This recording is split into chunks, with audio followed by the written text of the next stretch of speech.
Welcome, everybody. I have a special treat for you guys today. The authors of a new book called The Ancestors Within, Reveal and Heal the Ancient Memories You Carry. They are here with me today to talk about ancestral healing, and just you guys wait until you hear about this. You guys, reading this book took me to kind of another level of possibility when it comes to healing. I am so excited to be introducing you to the amazing authors and master teachers who stepped up in this book. They are offering you their authentic stories of who they are and what they do and why they do it. But then they go a step further and they teach you a practical tool to help you on this ancestral healing journey. So please help me welcome Rivka Markel, Jen Pisano, James Kawainui, and Elizabeth Kipp to the show. Welcome, you guys. Hi. Thanks for having us. Oh, my pleasure. So you guys, Rivka Markel is a clearing facilitator who helps women detach from past experiences using holistic tools. Jen Pisano is the CEO of Gypsy Moon Incorporated, where she teaches women how to walk their path more fiercely. James Kawanui is a Native American. It's close, isn't it? Native Hawaiian healer whose passion and commitment is helping people live pain-free, purpose-filled lives. And Elizabeth Kipp is an ancestral clearing practitioner, chronic pain management specialist, and yoga-informed and trauma-trained addiction recovery coach. And of course, I have you guys hooked up with their websites down in the show notes, so you will be able to find them. Okay, Rivka, you're up first, goddess. Tell Thank everybody. you for the honor to kick it off. I'm really excited about this because when I got the opportunity for this book, a whole can of worms opened up. So I wrote chapter 21, and it is called Turning Curses into Blessings, Discovering the Hidden Gems that our ancestors are giving us. And it was so unbelievably how the timing was amazing, because I just went through a whole thing that I understood so much more about what my ancestors were telling me that I never wanted to hear. My whole life, I was all about not wanting to know what they were telling me, because I thought I had nothing to do with that. They were just in my life because they gave birth. My mother gave birth to me. My father was there, my grandparents, but that was it. That was the end. And I didn't want to have anything to do with what they were teaching me. And so now I'm in my 50s, and I see, when I look in the mirror, my mother. And everything I do, like now when I see myself, and it's probably also because we see a lot of ourselves on screens like right now. So I see myself doing things and I'm like, wait a minute, that's my mother. How can that be? And so that was like so in my face. I'm like, how can I be the same? We don't even talk to each other lately. So it is very interesting. And it was also very funny that my daughter, I have 5 kids, 4 girls, one boy.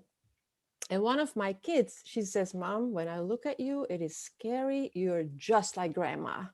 I'm like, really? That needs to be added on top of everything.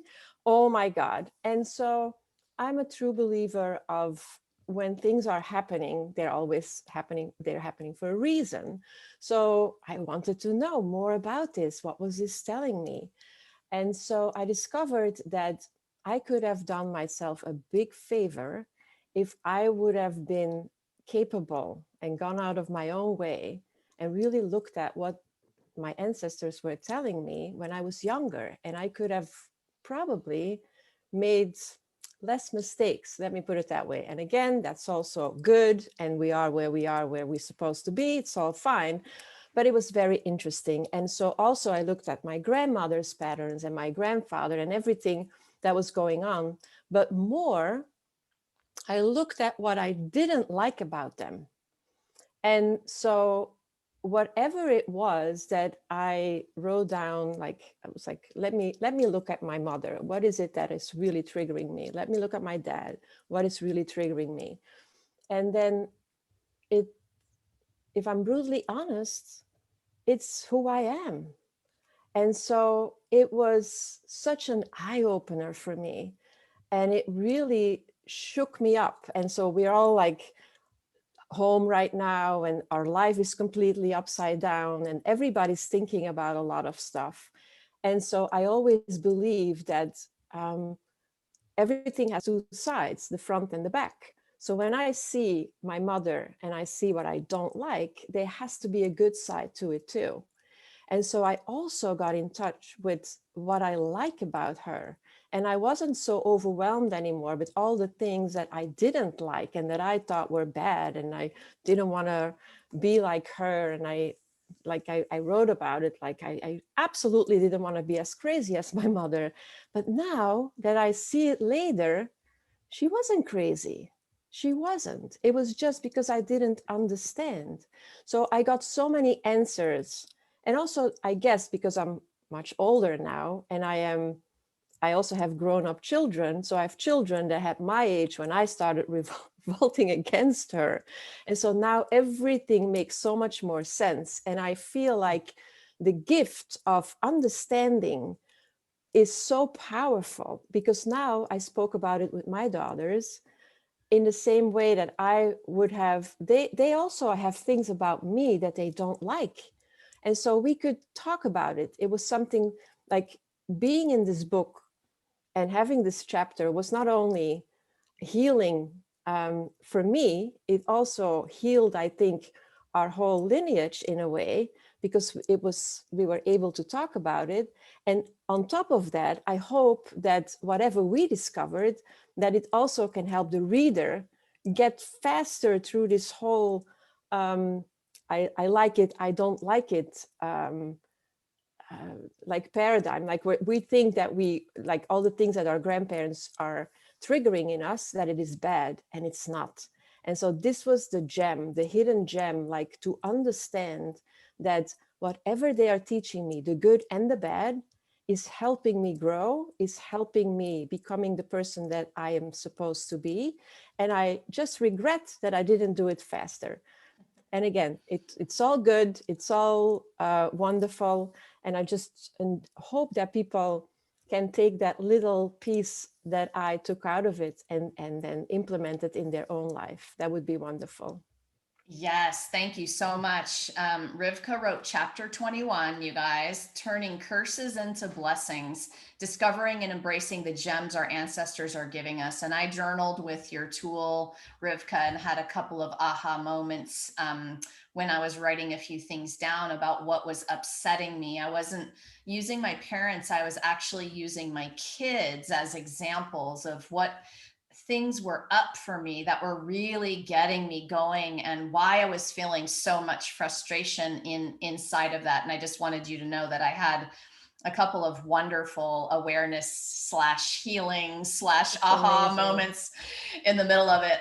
Jen, I'm moving to you next. Tell us a little bit about this beautiful chapter you wrote. Hello. Yes, I wrote chapter 23, Ancestral Power, Claiming Your Sacred Wisdom and Magic. And I love what you shared, Rivka, because for me, it is so much layering the work on top of each other. And as we shed the layers of the things that we don't like, or the things that are blocking us, that are holding us back, as we're stripping that away piece by piece, what I found is that the power, the wisdom, and the magic has room to rise to the top. And that's what my chapter is all about. And it's been such a blessing for me on my own spiritual journey, the shamanic path of mine, that it's a magical quest to self-mastery. And by doing this work, I'm not doing it just for me, I'm doing it for my children and my children's children and their children's children. And those of us that are brave and courageous enough to dig in and actually understand our lineage, understand what our people went through, it helps us understand and identify and have self-realization. And for me, that has just been expansive on so many levels. And it's allowed me to claim the sacred medicine within my own family. And not just this lifetime, but many lifetimes, and helping me understand why we do the things that we do, how we do the things that we do that didn't make sense before I delved into this work. And I agree. I wish I would have learned a lot earlier in life. I'm 48 years old now, and really trying to share this with all generations, including my son, helping him understand, even at a young age, where he comes from, why he does the things he does, so that he can be empowered by it instead of blocked or held back from pieces of it. So I think when we understand, then we can wink and smile at it and move forward. And that's what I want for everybody that reads this chapter. I want you to understand and then claim the wisdom and magic from it, and really honor those pieces of your lineage, so that as you move forward, we're showing gratitude, even as we're letting go of all the grimy parts that we don't like, if that makes sense. Definitely makes sense. I want you to share just a little bit about the tool that you're teaching in the chapter, Jen. And before you do that, I have to ask Elizabeth what the cat's name is. You guys realize that in these podcasts or in any healing Zoom room, all the animals show up. Like it's a regular thing. I love it. So for those of you who are not viewing us right now, who are just listening, just know that we actually have a fifth author with us today. What's the kitty's name? Her name's Lacey, and she loves this ancestral stuff. Of course she really does. Interesting. Of course. All right. So I just wanted to say hey to Lacey. Jen, talk about your tool for a minute. Of course, now I just want to pet the cat. My tool is a simple ritual for ancestral wisdom and magic. And I take readers through a process to be able to tap in and connect with that energy, so that they can feel that love, that power, and that wisdom come through into their heart space. And I did this in a very easy way, because I want people to understand that it doesn't have to be hard. Anybody can do this at any time. And it's so simple. And when you feel that, you feel the embrace and strength of these massive people that got our backs. This is our team. This is our, it's our alliance of helpers, and they're there and they want to help us do this work. They don't want us to carry the baggage. And yet most of us hang on so tight that our knuckles are turning white. So by tapping in, it helps us claim the best pieces of our lineage and be able to release and surrender the rest. I love that. Thank you, Jen. James, I'm going to move to you next. Tell us about this chapter that you wrote. Part of the chapter was a personal journey, and it came in a time in my life when I was having a hard time. And one of the things that I was having a hard time was this connection that I had to my ancestors, even understanding that. And to just give a little context, about a year before this happened, the story that I wrote in the chapter, I came back to Hawaii and went to a family reunion and got handed a book that had a cousin had done our genealogy, and she gave it. It was 16 generations of our family back in Hawaii. And it confirmed for me a couple different things. One is that the spirit animal in my family has been the owl for many generations. And I've always been attached to that. And I even have it, as part of me now. And there was this not wanting to connect, just like Rivka, not wanting to connect to that or not knowing how. And so in this process in the book, it was this place of them stepping up, and that the message, which was really powerful, and I think all of us bring this message to this book, is that there is wisdom there. And they basically said it to me straight up. We want you to have our wisdom, but not carry our pain, because our pain is not your pain. Our pain is not your pain, and you're not responsible for carrying it anymore. So it was an invitation for me to let go of that. So that was why it was so powerful. When I got asked to do the collaboration, I automatically knew which story it was going to be. For me, in some ways, it was the challenge of how to make the tool accessible and easy. And you did that. Tell us a little bit more about that tool. Well, the tool, again, we all work through that divine connection, and there are things that come through, and I know Jen does this, and I know all of you do this. You even do this, Laura, where there are things that, and all of a sudden you're just saying stuff, and there's a part that goes, shit, what did I just say?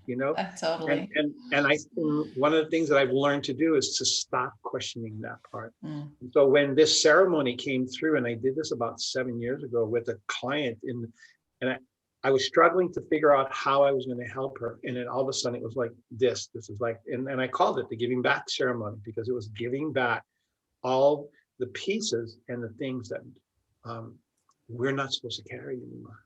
So and it's pretty simple, and yet it's pretty profound. So I'm hoping that everybody has a chance to use it.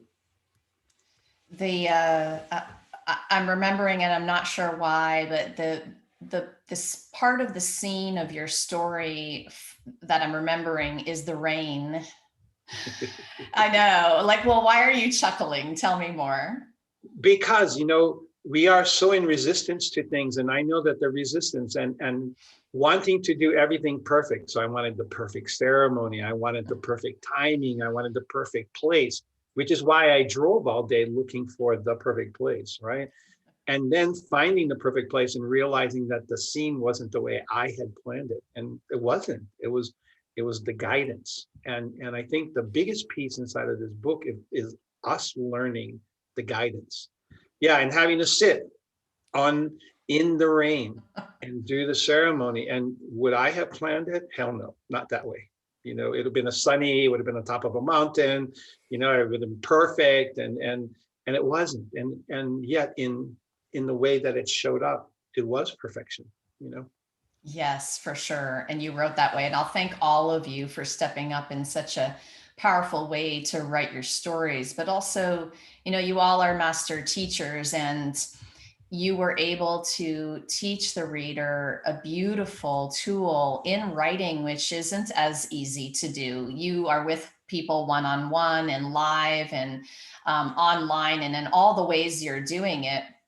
And you do that all day long, right? But to kind of step up to the challenge of saying yes to getting that down in black and white in a way that the reader could receive it just as if they were with you. Yeah. And yeah, go ahead. I'm sorry. Yeah. I think that's the challenge, because for me, I've been a storyteller for a really long time. And when I first came into your world, Laura, it was like, how do I tell my stories in a way that the energy of it conveys to the paper? And so that's, if there was anything that I've learned in any place that I've grown as a person, is learning how to do that. So I want to thank you for that, because that's been a huge gift for me in my life. So thank you. Oh, you're welcome. And all of you did it so beautifully. That's why I keep telling people these books are like these little magical toolkits, and even just touching one, you're going to have, this magical energy. You're going to start to feel it even as you look at the cover and the title, and you really read the names and you understand the power. So speaking of that power, Elizabeth, I can't wait to hear a little bit more about the chapter that you wrote. I want you to know before you go that I printed out your chapter when it was time to read and edit.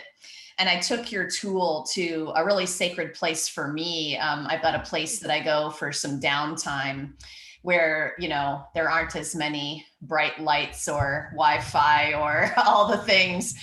And I was just so, I don't know, I felt the power of it. I'll just leave it there. I'll let you tell them the rest. Thanks so much, Laura. My chapter's called Becoming a Transitional Character, Leveraging Your Ancestral Gifts to Heal Transgenerational Trauma. So what is a transitional character, right? A transitional character is a term coined by a man named Carl Fred Broderick, who is in a single generation, someone changes the course of the entire lineage. Their contribution to humanity is to filter the destructiveness out of their heritage so that descendant generations will have a supportive foundation for building optimal and thriving lives. And I became one before I even knew there was a term. So my chapter is about, it's so interesting because each one of us has a touch point into each and every one of everyone else in this book. It's the coolest thing. And my background is my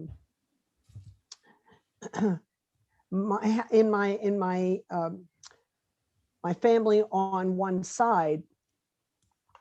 The family's been in munitions for a few hundred years.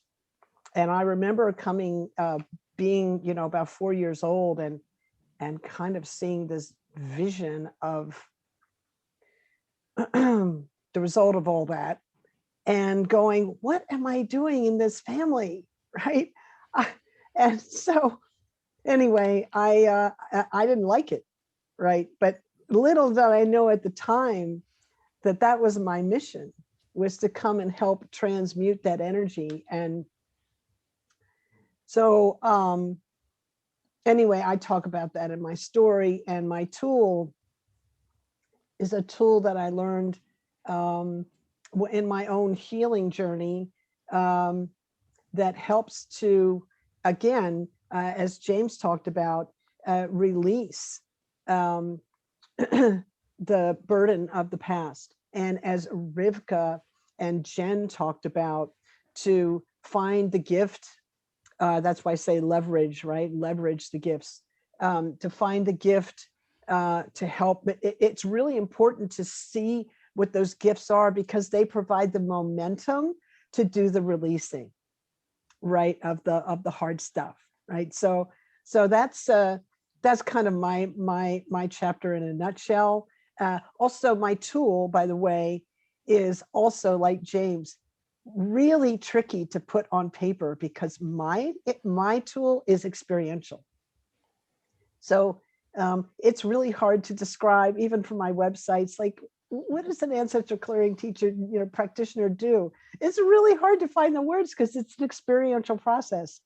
But and that's what you all did so beautifully. And I want you to talk a little bit more about that tool. But what I want the listeners to understand is part of the mission of the books that are being published from Brave Healer Productions is to give those readers the story, which is healing in and of itself, but to take that one step further. I want you to know these master healers and trust them.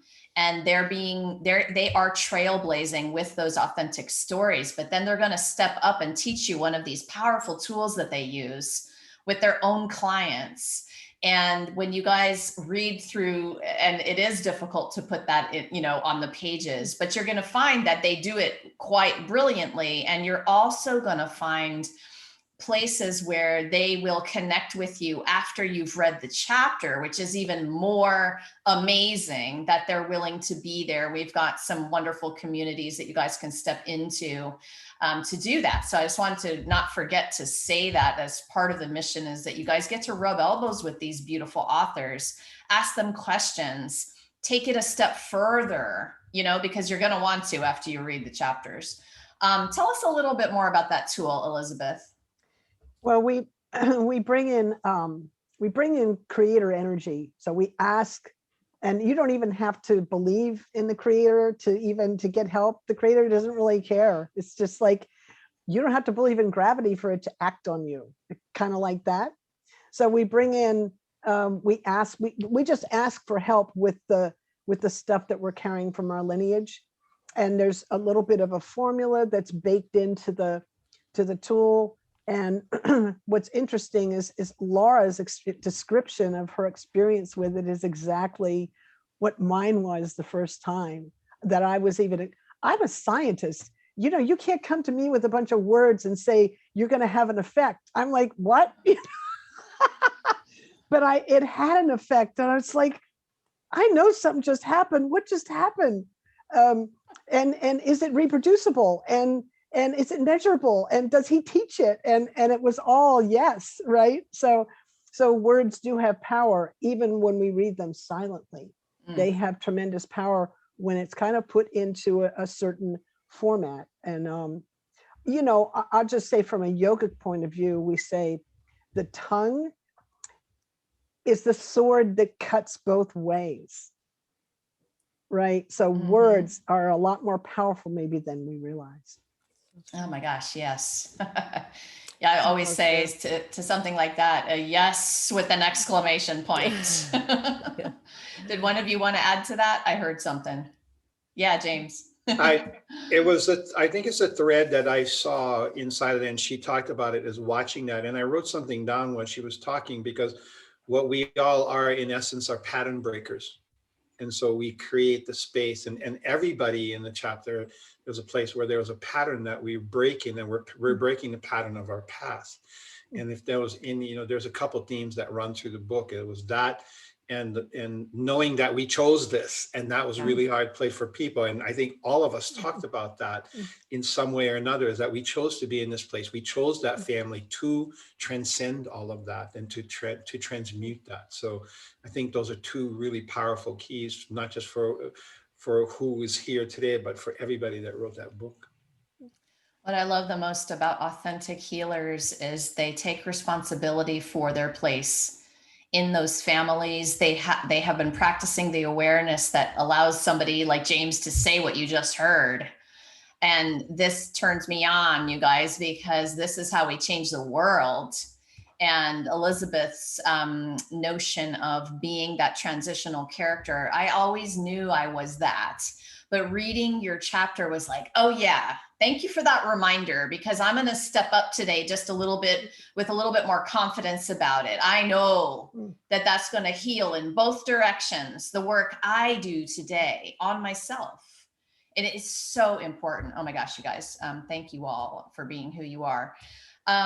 So James, I'm actually going to stick with you for this next question. Okay. So, and this, I'm going to get around to all of you with this, because this excites me, but I love understanding what else is possible in terms of healing. So I want you to talk to us about something that you realized was possible in terms of ancestors and healing. I think the biggest gift for me was being able to learn how to listen to the information as it was wanting to be presented to me. And for years and years and years, it was like I heard them and I felt them, but I chose to ignore them. And so up until about maybe 25 years ago, I lived what I would consider a pretty unconscious life. I always knew that they were there, and I only thanked them when I got out of, when excuse my language, when you get in deep shit and you get out of it and you go, wow, how did that happen? And then you realize, well, there was guidance, there was divine guidance in there. And I laugh because I say, if I was a cat that had 9 lives, I think I got 8.5 lives gone and about a half a life left. So I know that over my lifetime, there's been that intervention, but it's that piece of going, because it's not just about ancestors, it's about my intuition. It's about the wisdom that is there, and we all do it, that gut feeling and the things that we feel, is there, and yet we don't pay attention to them. Somehow we discredit it. And if there's anything that we learn through all the chapters in the book, is to stop discrediting that connection. Yes, oh my goodness, for sure. So Elizabeth, I'm going to move back to you for the same question. What have you learned? What did you start to learn was possible when you dove into ancestral kind of healing modalities? Well, I'm gonna do a real 180 on everybody, but it was profound for me. I did all this work around, clearing the burden, right, of my ancestors. And the very probably the most recent profound work I did was about 2 summers ago. I sat with this question: Elizabeth, who would you be without the story of your family? Love it. And I was like, I have no idea. But it was a game changer energetically, just because it made me feel like I opened myself to a greater possibility. really fully to the field of consciousness for the first time. Whereas before I had carried, the story of my perception of the story of the family. This was a game changer for me. It may not be what you're looking for, but it was profound. Oh my gosh, that's going to show up as a Facebook graphic in like 2 minutes after this podcast with me around. I'm like writing down this question furiously. I love the big questions. And that is a big one. I think that's brilliant. Yeah. Definitely. Oh my goodness. Yeah, I'm in love with that one. Jen, how would you answer this question? What did you learn was possible? There's so much I learned, but for time's sake, I'd say trusting the process throughout all of this and owning the power and wisdom that comes through for the purpose that it came through. And that's not always easy. For me, like this big ass vision kept coming through. And I'm like, you got the wrong girl. Like it just seems so big and so bold. And I'm like, shit, you trust me too much, and they're nudging me and they're nudging me and they're nudging me.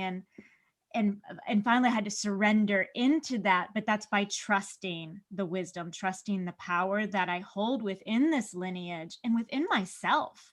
It takes a lot of courage to do this work. And I think we're rewarded greatly when we step up to that call, but it does require trusting the process, which more times than not doesn't make any damn sense. It's just, the things that I've been led to do, when I trust them, you get these big, huge aha moments, but I don't understand necessarily why I'm doing it when they're leading me to do it. It might be call this person, pay for that person's coffee, whatever it may be, these little tiny divine clues that lead to these really big, grand aha moments. You said something else that I love just now. You said trust the process, but then you said trust the power you feel. Yes. And I think I may have been second guessing that piece of it. I understand the process, trust my gut, my intuition, but the power that started to come through, it was like another level of it. Well, because as we do this work, I feel that we let go, we surrender. That's the work. But as we do that, our natural gifts and talents also rise to the occasion. And being able to really, truly trust the power we have without pushing it away. Because I think most people are scared of their own fierceness. We're scared of being big. A lot of us women were told, be quiet, be the good girl. Shh, don't be so opinionated. Don't be so bossy, whatever the case may be. Whereas my divine guidance is telling me, no, go big, go strong, make noise, take up space. So I had to trust that was going to be safe, that it's safe to be me, and that there was great purpose in me following that wisdom, and all the lives that we have changed, all of us in this book, how many lives we have changed because we trusted what scared the shit out of us. Oh my goodness. Awesomeness. Rivka, what did you learn was possible through learning more about your ancestors? I'm sitting here jumping on my chair because I really want to share this. Like, it's such an amazing question, because what I never thought would be possible is the idea, and James alluded to it, is that we chose our parents. And that would be another story that I can tell you, but we chose our parents and we picked them out. And I see this as I have this whole vision about that. And so there are certain things that say you have to deal with jealousy. So you're going to end up with people that are triggering all that jealousy. And what I saw happening, and it was amazing, it went like this, like so fast, that the minute that I dealt with whatever it was that I had to deal with, the other person didn't have to show that to me anymore. So they could let go of that trait, let's say being jealous. It's just an example. They didn't have to be jealous anymore, because you release them from their job because you finally got it. So the minute you understand what the other person is showing you, they don't have to show that to you anymore. And so they become like, you help them also to become better people, which is like, it was so amazing. And I saw it happening in front of my eyes. It is so powerful, beautiful, because then they don't have to do it's, I'm not even, I can go on and on about this because it is so powerful and so nice. Like I love that. I love that. Yes, oh my gosh, it's exciting. Release them from their job by healing the wound inside yourself. Yes. You help yourself and you help them, which they don't have to be the nasty person anymore. They can become nicer. Isn't that amazing? yes, I think it's beautiful. totally amazing. All right, you guys, let's move to another question. Jen, I'm going to start with you on this one. You all are teaching forms of awareness, and ancestral healing requires awareness. It requires a practice and a discipline, according to Laura. Awareness is important, and I would say foundational. It is the healing, right? Healing happens through awareness. So if we're interested in this juicy, full, vibrant life, we need to really talk about this. So Jen, tell me about awareness in terms of your own personal journey. How important is this? How did that play out for you? First of all, I was living my life very unaware, which is why I appreciate the awareness so much. And I'm so grateful for all of the sensations and things that come through. For me, it's living an everyday ceremony. You've heard me say that before. It's being aware in all of the little moments, and I live my life in everyday ritual. So when I go get my morning coffee or tea, it's not habitual. It's me setting an intention and savoring those as sacred sips. And I'm drinking in whatever I want my intention for that morning to be. It may be that I'm going to speak more clearly to a particular client, or for a particular situation, or for a particular meeting, or just bringing that sacredness and stringing it throughout the entire day, instead of thinking that I have to carve out an hour to go into meditation, which is beautiful in its own right. But I'm a really busy woman. I'm go, go, go, go, go, go, go till I stop. And for me to be able to keep my cup full and to be more aware and live more consciously, I need to fold it into the everyday moments. It's in my laundry. It's when I mop my floor. It's when I brush my teeth. It's those everyday little things, but I layer them with my own little flavor of sacredness. Yes. You know, the best book I ever read on meditation was called True Meditation by Adyashanti. And he's basically saying that every single moment of life is an opportunity to meditate. Yes. Like, I feel like I'm living in a meditative state. I'm going through, do things trip me up? Absolutely. But I snap back now a lot quicker than I ever did before because of that awareness. I know what gets me out of balance. It doesn't mean I still don't fall out of balance. I just get back on much quicker now. I know how to redirect. And for me, that's where it's all out. To me, that's the goal. I don't think this has to be hard. I think people make it hard. But I think if we fold it into those little moments throughout the day, it makes life more fun. Yeah, what are we doing if we can't have a little more fun, right? Elizabeth, talk to me about awareness. Amen to what Jen just said. I would say two things just to underscore what she just said. I used to live in the past or the future, and I missed the present moment altogether, which is where healing happens. It can't happen anywhere else. The only thing I would add into this discussion, which was so powerful for me, is this teaching: relent complaint. Everything is a blessing, right? So coming at this thing is happening in front of me right now, it's a gift. No matter how much I don't like it or I don't prefer it, it's a gift. What's the gift, right? It shifts everything. Yeah. Yes, that's a game changer. And we're talking about, in my world, I talk about body awareness and I talk about mind and thought awareness, and then integrating all of those awarenesses together so that you're in the moment, like Jen is talking about, and you can be in a really crappy moment, like Elizabeth is talking about, and just be like, that's interesting. I wonder what gift this might bring, or I wonder what else is possible here, or I wonder what this is going to lead to, you know? And I try to add the humor in, seriously, and especially the really crappy days, because it just helps, right? Yes. Well, I love the laughter. It shifts energy so quickly. Yeah. Oh my gosh, no doubt. Rivka, what would you add to this awareness conversation? How did that play out in your journey?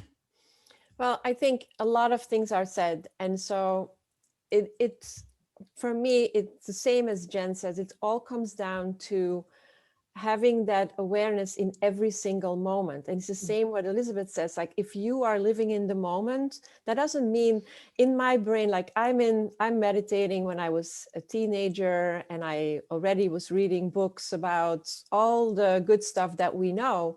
And I was very fortunate from a very young age that I understood that. And at that point, people couldn't handle that, especially where I lived in Belgium, there was no way. So I was kicked out all the time. And I'm very happy that I could come back now, knowing that whatever I did so far was true, like living in that moment and being happy for the moment and being aware of whatever is going on in your body. Like if you feel a tingle, there is a reason for that tingle. If you see something, there is a reason for what you see. If you speak words or you hear words, they have power. If you're thinking something, that is power, you know. And becoming aware of everything, becoming aware of your inside world more than your outside world, that helped me a lot. Like it's very easy to get tied up with the outside world, especially now with social media, and you go through it and you see a lot of things and it comes in and it comes in. But being aware of the fact that your inside world is telling you way more the way you see things outside, that's what's important. Like always going back to what's going on inside of you, because that's where you're going to get all the information. And we learn to do the opposite. Push through. You cannot fall. You have to, if you're exhausted, like, and I'm not saying you should be lazy, trust me, because there's always two sides to every story. But if you do it the right way and you listen to what's going on, I feel that enriched my whole life experience. Yes. Oh my goodness. I love what you said, don't be lazy. Like again, like when I would say that, when I would say that to my kids would say, Mom, I'm so exhausted. I cannot move anymore. I'm sorry. I have to listen to my body. You know, they all turn it around. We have those. And I'm like, that's not what I'm talking about. That is not what it is. Sometimes you need to just push through. But if you are honest with yourself and you don't go into victim consciousness, that is where the power is, because you can all day long say it's too hard, it's too warm, it's too cold. Oh my God, I feel something here, I cannot do it. We're past that. We're past that stage. You take responsibility. James, what would you add to this conversation about awareness? I think everybody's made some really valid points about that space. And I love what Jen said, because something that I talk to people, I said, you meditate in the morning and you get into the space and then you walk out of your room and then your day is your day. And I said, why? Where you are inside of that space is who you become through your day. And then I wrote something down while everybody was talking, is this, where is my mind, right? And who is living my life, me or my mind, right? And the more we understand that and the more we shift that, I think, the more awareness we grow inside of us. And then I wrote something else down, is that, and what Rivka said is like, every time I react to something outside of me, what I'm literally doing is giving that my energy. And as soon as I give that my energy, then I'm not aware of myself, because my energy just went somewhere else. And so if I was going to add anything to the understanding of awareness, is to really start to understand how I'm showing up in the world. It's beautiful. All right, you guys, I want to wrap up with one more question. We're going to go a little bit more rapid fire on this one. And I think this is important because this is going to be about what your practices are, but it also helps our listeners understand powerful ideas to take care of themselves. Okay. So, Elizabeth, I'm going to start with you on this last one. I truly believe that one of my jobs as a healer, healthcare practitioner, helper of the world, is to take exceptional care of myself so that I can serve from the overflow. So would you share just one part of your own self-care routine, maybe one of the most powerful things you do and why? Love that question. The most powerful thing that I do every day is consciously breathe. Nice, long inhale and exhale and give myself space. And it's not forced. It's just a long, deep breath. There's no forcing it. There's just allowing and focusing in on it. And I'm going to tell you, that's a game changer in every moment, right? I feel a little bit of tension. I'm starting to contract, right? Just breathe and all of a sudden, right? So Simple, huge. powerful, awesome. Elizabeth, tell everyone where they can find out more about you. Oh, you can find me at elizabeth-kip.com. Got to put the dash in there.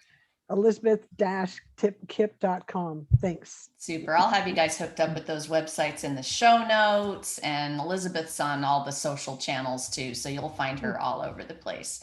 Rivka, what's one powerful thing you do and why to take care of yourself?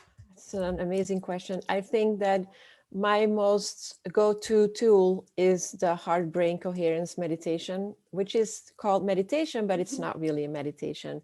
It is being aware, like what James says, whatever you are put your attention to, that's where whatever the energy flows. So I am a person who is in my head a lot. I'm thinking, and I'm not my thoughts. So I want to be my heart. So what I'm going to do is I'm just going to bring my awareness to my heart, and that allows me to have heart and brain coherence, which makes me way more calm, way more like when I feel like I'm getting excited, I just touch my heart chakra, and then the energy goes there, and immediately I feel it sinking in, and it is just a simple touch, boom, and it's there.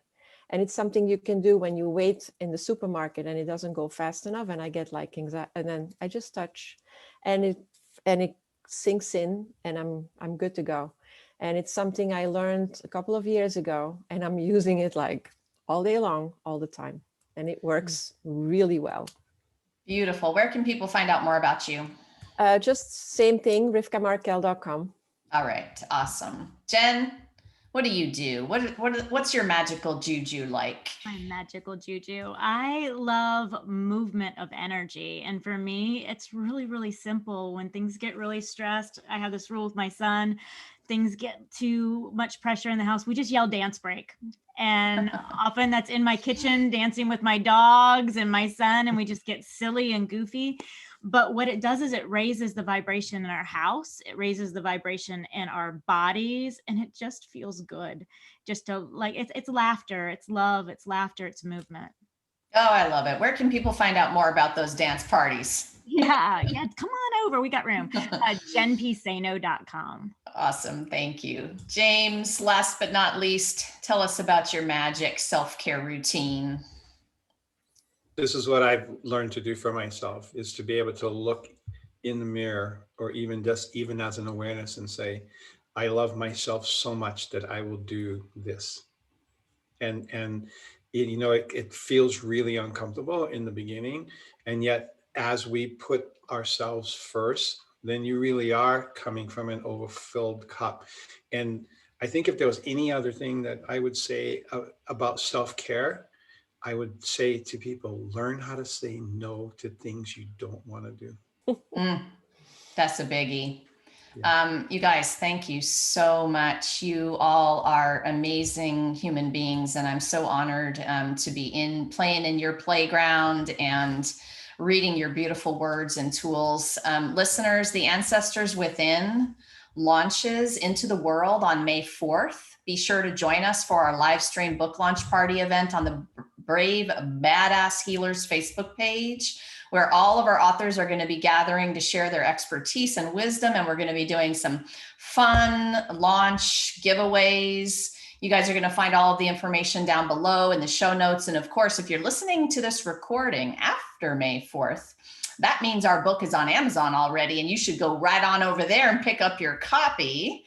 The Facebook group for The Ancestors Within, for anybody who's interested in coming in and learning more about this, whether you've read the book yet or not, The Ancestors Within community on Facebook, you guys, will be happy to see you in there and chat with you a little bit about everything ancestral healing. So until next time, everybody, what if the thing you're still a little afraid to share is exactly the thing someone needs to hear to change or even save their life? It is time to be brave. Explore all the Brave Healer offerings for healers who are ready to share their brave words at bravehealer.com. Thank you, guys. Have a good one. Bye, everyone.